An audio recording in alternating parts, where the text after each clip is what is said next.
मुख्यमंत्र्यांची भेट घेतल्यानंतर अनिल परब यांची आज पत्रकार परिषदेत योगेश कदम यांच्यावर काय आरोप करणार याकडे सगळ्यांचे लक्ष।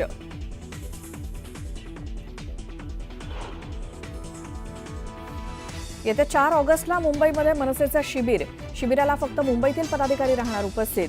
पालिका निवडणुकीच्या तोंडावर मनसे ॲक्शन मोडवर।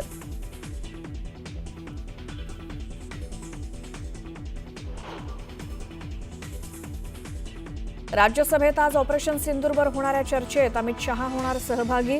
संध्याकाळी 7 वाजता विरोधकांच्या प्रश्नांना उत्तर देणार, तर नड्डा आणि परराष्ट्र मंत्री जयशंकर सुद्धा घेणार सहभाग।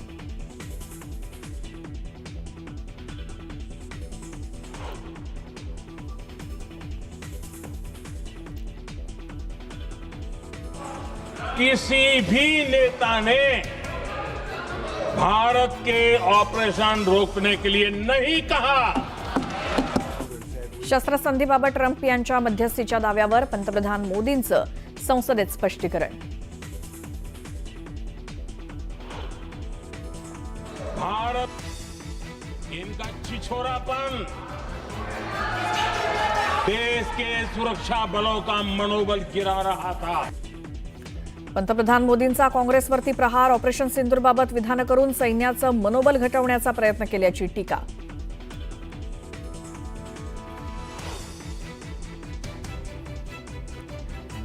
भाजपनं ऑपरेशन सिंदूरचा सोशल मीडियात तमाशाच घातला। खासदार प्रणिती शिंदेंच्या तमाशा या विधानावर काँग्रेसचे मुख्य प्रवक्ते अतुल लोंढे बडे मुद्द्याच्या चर्चेत ठाम।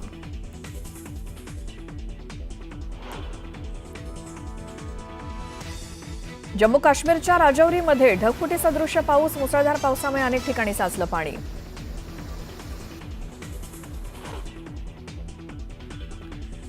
नासा आणि इस्रोचं NISAR सॅटेलाइट आज होणार लॉन्च। संध्याकाळी 5:40 श्रीहरिकोटावरनं अवकाशात झेपावणार। देशावर येणाऱ्या संकटांवर ठेवणार नजर।